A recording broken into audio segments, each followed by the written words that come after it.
नमस्ते, मैं हूँ अनुराधा और आप सब का अनुराधा मेडिकल क्लासेस में स्वागत करती हूँ। तो काफ़ी बाद मेरा वीडियो अपलोड हो रहा है, कुछ इश्यूज़ की वजह से मैं लॉन्ग वीडियो नहीं अपलोड कर पा रही थी, लेकिन मुझे उम्मीद है कि आपने प्रीवियस जो भी लेक्चर्स मैं अपलोड की थी वो आप सब ने देखे होंगे और बहुत इन्जॉय भी किए होंगे।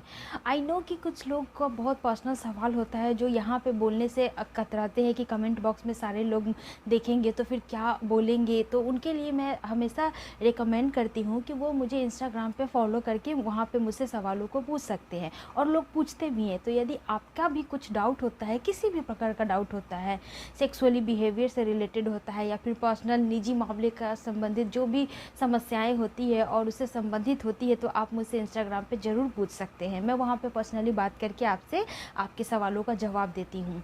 जैसा कि अभी देख रहे हैं कि गर्मियों का सीज़न स्टार्ट हो गया और हमें बहुत ज़्यादा प्यास लगता है, तो हम चाहते हैं कि हम ठंडा ठंडा पानी पिए और कुछ ऐसा ड्रिंक को ले या फिर कुछ ऐसी चीज़ों को खाएं जो हमें ठंडक पहुंचाती हो। तो इससे हमें बहुत ज़्यादा अच्छा फील होता है, हमें ताजगी महसूस होती है। लेकिन कभी भी पानी पी लेना बहुत ज़्यादा मात्रा में या फिर पानी को वेस्ट करना, किसी अन्य तरीके से उसका यूटिलाइज नहीं कर पाना, यानी कि सिंपल भाषा में मैं बोलूँ तो पानी को कैसे पीना चाहिए, उसका क्या तरीका होना चाहिए, कौन सा ऐसा समय होता है जिसमें पानी पीने से हमें बहुत ज़्यादा बेनिफिट मिलता है। तो मैं आज आपके सामने इस वीडियो में यही टॉपिक पे बताने वाली हूँ कि 5 ऐसा तरीका, 5 ऐसा टाइम जिसके बाद आपको पानी पीना ही चाहिए, जो आपके लिए बहुत ही ज़्यादा महत्वपूर्ण होता है, आपके शरीर के लिए भी, आपके फिजिकल एक्टिविटी के लिए, साथ ही साथ आपकी मेंटल एक्टिविटी के लिए। तो आइए वीडियो की शुरुआत करते हैं। मैं हूँ अनुराधा और आप सबका एक बार फिर से अनुराधा मेडिकल क्लासेस पे स्वागत करती हूँ।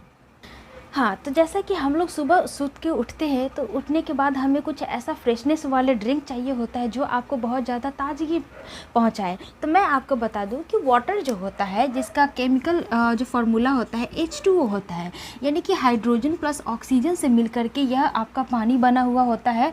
और ऑक्सीजन की एक प्रॉपर्टी होती है कि ऑक्सीजन हमेशा फ्रेशनेस के लिए क्या होती है, रिस्पॉन्सिबल होती है।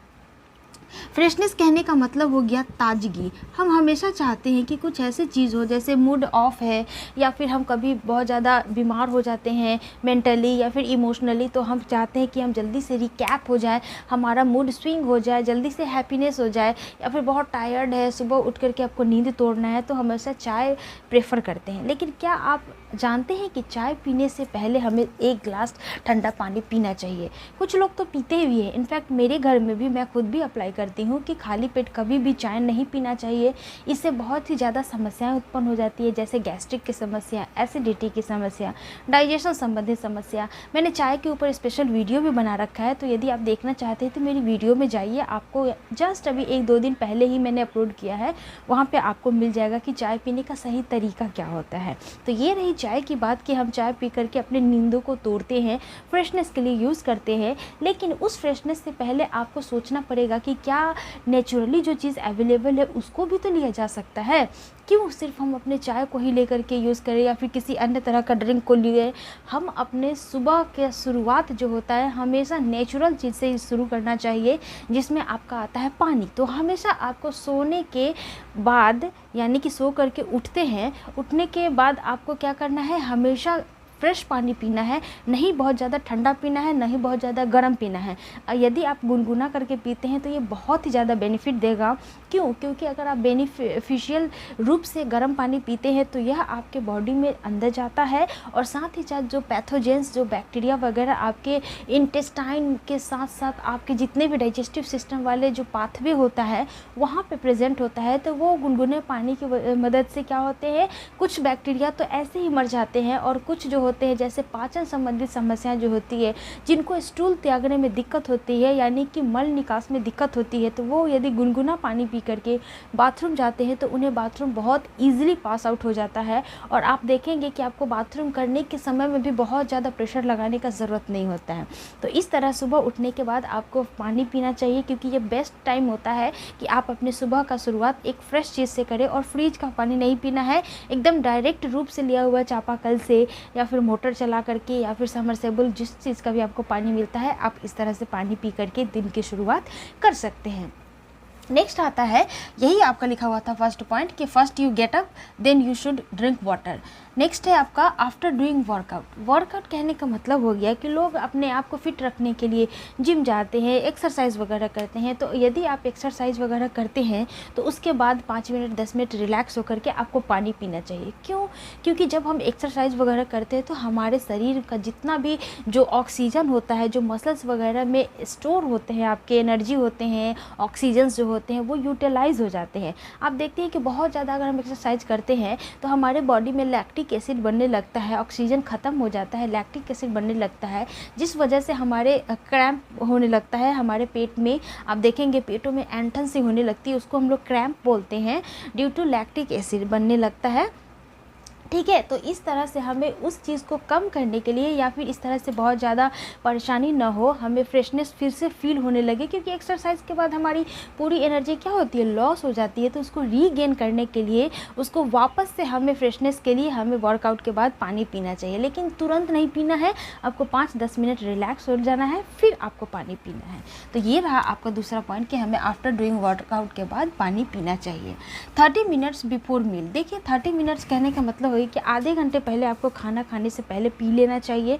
क्यों? क्योंकि आपका जानते हैं कि खाना जब हम खाते हैं और उसमें अगर हम पानी पीते हैं खाना खाने के क्रम में या खाने के तुरंत बाद पानी पी लेते हैं, तो उस केस में होता क्या है कि जो भी खाने के साथ हमें न्यूट्रिशंस वगैरह जो हमारे बॉडी के अंदर जा रहा है, और अगर पचाने के लिए आपको पाचन तंत्र से जो रिलीज़ होता है एंजाइम, सलाइवा, वो सारी चीज़ पानी अगर हम पी लेते हैं तो पानी के साथ घुल करके डायरेक्ट आपके स्टूल के पास चला जाता है लार्ज इंटेस्टाइन में एब्जॉर्प्शन के लिए, क्योंकि पाचन का मैक्सिमम एब्जॉर्प्शन लार्ज इंटेस्टाइन में होता है। और जब हम पानी पी लेते हैं खाना खाने के क्रम में ही, तो जो हमारे मुंह से जो सलाइवा रिलीज़ होते हैं, जो स्टमक वगैरह से जो डाइजेस्टिव एंजाइम रिलीज़ होते हैं, वो क्या होते हैं पानी के साथ आगे मूव कर जाते हैं और पीछे बच रह जाता है हमारा जो खाने में जो गुठली होता है वो रह जाता है, जिससे उसका पाचन ठीक से नहीं हो पाता है और वो आगे की तरफ आपका कॉन्स्टिपेशन की तरफ मूव करने लगता है।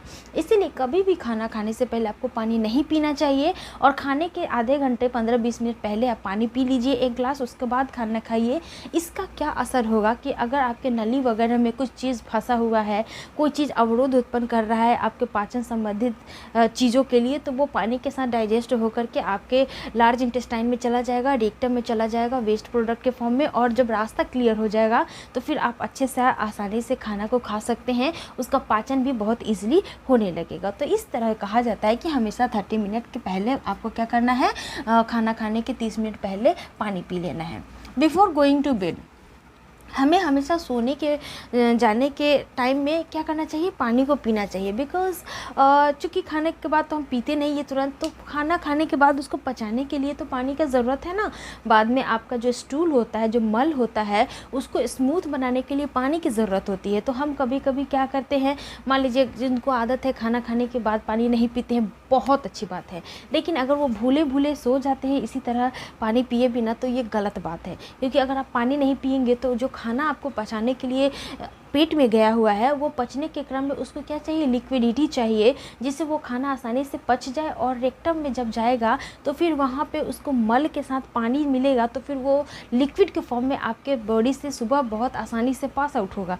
लेकिन अगर आप पानी नहीं पीते हैं तो वो क्या हो गया, बहुत हार्ड बन जाता है और इसी तरह कॉन्स्टिपेशन होने लगता है। और आपको एक चीज़ बता दूँ कि जब भी प्रोलॉन्ग्ड कॉन्स्टिपेशन होता है तो यह पाइल्स का रूप ले लेता है। तो अगर आपको पाइल्स या फिर कॉन्स्टिपेशन, डाइजेशन संबंधित समस्याओं से ग्रसित नहीं होना है, तो फिर आपको क्या करना है, हमेशा सोने जाने से पहले 1 गिलास 2 गिलास पानी पी करके तब सोना है। आगे बात आपको समझ में। Next, when you feeling tired, यानी कि जब आप क्या होते हैं, बहुत ज़्यादा टायर्ड फील होते हैं, आपको बहुत उदासी फील होती है, तो आप क्या कर सकते हैं, आप पानी पी करके अपने फ्रेशनेस को दूर कर सकते हैं। मैंने स्टार्टिंग ही किया था इसी पॉइंट से कि जब हम टायर्ड फील होते हैं तो हम पानी पी लेते हैं, क्योंकि पानी में क्या होता है, ऑक्सीजन होता है जो आपको फ्रेशनेस प्रोवाइड कराता है, आपको ताजगी देता है, जैसे चाय वगैरह में भी, कॉफ़ी वगैरह में भी होता है। लेकिन वो सब तो हमारा ह्यूमन मेड है, यानी कि मैन मेड चीज़ें हैं, नेचुरली आपका पानी है। आप इसको पी करके आप अपने आप को स्वस्थ भी रख सकते हैं और बहुत सारी चीज़ों से बचा के भी रख सकते हैं, क्योंकि सब लोग जानते हैं कि पानी पीना चाहिए, 4-5 लीटर पानी पीना चाहिए, लेकिन क्या तरीका होना चाहिए पीने का ये लोगों को पता नहीं होता है। तो आई होप इस वीडियो में आपने 5 तरीका समझ लिया पानी पीने का। अगर आप इसको फॉलो करते हैं, 1 महीना भी अगर आप कंटिन्यू फॉलो करते हैं, तो आप देखिएगा आपके बॉडी में बहुत सारे चेंजेस आएंगे और पॉजिटिव चेंजेस आएंगे। अगर इसको आदत में शामिल कर लेंगे तो आप देखिएगा अभी लॉन्ग टाइम तक आपको कोई भी बीमारी नहीं होने वाली है, कोई भी कॉन्स्टिपेशन, कोई भी पेट संबंधित समस्याएं नहीं होगी। आई होप आप मेरी बातों को गौर करते हैं और अपने दैनिक जीवन में भी अप्लाई करते हैं। जिन लोगों को पेट संबंधित समस्या होती है उनको ये वीडियो ज़रूर शेयर कीजिएगा, ताकि वो लोग इसको देखें और वो समझे कि कैसे हम कहाँ गलती कर रहे हैं जिस वजह से हमें प्रॉब्लम हो रही है। क्योंकि मेडिसिन वगैरह तो हम लोग खाते ही रहते हैं, लेकिन क्या आपका जो मेडिसिन खाते हैं क्या आप उसका बढ़िया रिजल्ट में देखने को मिलता है? नहीं मिलता है, क्योंकि मेडिसिन भी तभी आपका बेनिफिट देगा जब आप अपनी तरफ से कोई ट्राई करेंगे कि हाँ मुझे भी ठीक होना है। तो ठीक होने के लिए आपको आदतों में सुधार लानी पड़ेगी और वो सुधार एक एक छोटे छोटे स्टेप्स को लाने से ही होगा। तो चलिए मिलते हैं नेक्स्ट वीडियो में। लेकिन कोई डाउट होगा तो जैसे मैंने बताया इंस्टाग्राम पर पूछिएगा, कमेंट बॉक्स में वीडियो अच्छी लगी हो तो प्लीज़ एक अच्छा सा मैसेज ज़रूर कीजिएगा। आप सबसे रिक्वेस्ट है, इससे मुझे अलग तरह का मोटिवेशन मिलता है, बिकॉज बहुत मेहनत लगती है इस तरह से वीडियो बना करके आपके सामने प्रेजेंट करना, एडिटिंग वगैरह करना, थंबनेल बनाना है। मुझे पता है जो इस फील्ड से है उनको पता होगा, वो सब समझते होंगे, लेकिन आपका एक छोटा सा प्रयास, एक लाइक, शेयर और सब्सक्राइब बहुत कुछ मुझे प्रेरित करता है कि आपके सामने लेकर के आऊँ और बहुत सारी नॉलेज को आपके साथ शेयर करूँ। तो वीडियो अच्छी लगी हो तो ज़रूर इतना काम कर दीजिएगा। तो मिलते हैं नेक्स्ट वीडियो में एक नए टॉपिक के साथ। अपना ध्यान रखिए। जय हिंद।